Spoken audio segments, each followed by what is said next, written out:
We start with big election news. Governor John Hickenlooper re-elected for a second term. He narrowly defeated Republican challenger Bob Beaupre. About an hour ago, the governor thanked Colorado voters for giving him another chance to lead our state. And our Tyler Lopez has been covering this. He's live in Denver right now with more on this very tight race.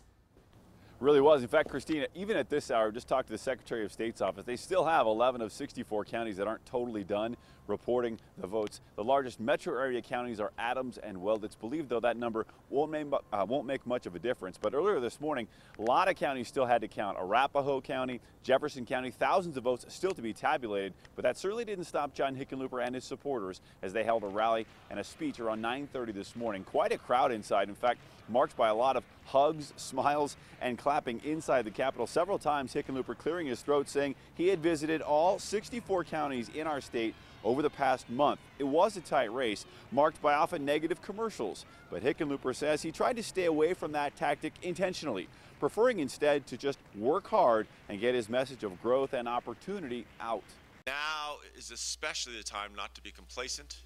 Now is not the time to kind of sit back and relax. Colorado has and will continue to grow, so let's get on with it. It's one thing to listen to people, but it's another thing to hear them.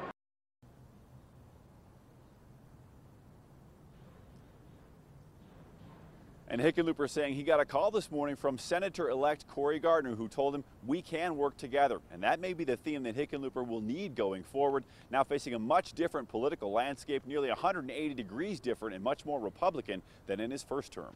Christine? All right, Tyler, thank you. And this morning, Republican Cory Gardner stopped by 7 News to talk about his big win.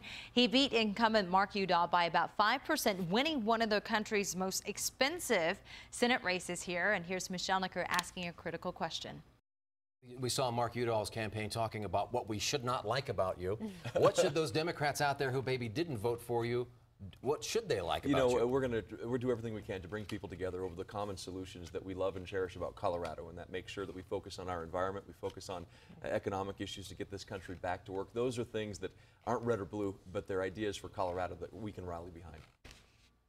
And Gardner called his win, quote, a warning to all who fail to act on our nation's greatest challenges. Meanwhile, Democratic Senator Mark Udall speaking after learning he lost the race. I thought about Abe Lincoln, you know, his famous story about the boy that stubbed his toe. And he said it hurts too much to laugh, but he was too big to cry. Udall says he called Gardner to thank him before making his concession speech. Then he thanked Coloradans for allowing him to serve in the Senate for the past 6 years, calling it the best job in the world.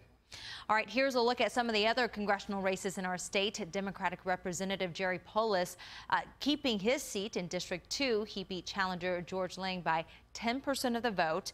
Also, fellow Democrat Diana DeGette also winning re-election in Denver's District 1 with a strong 65% of the vote.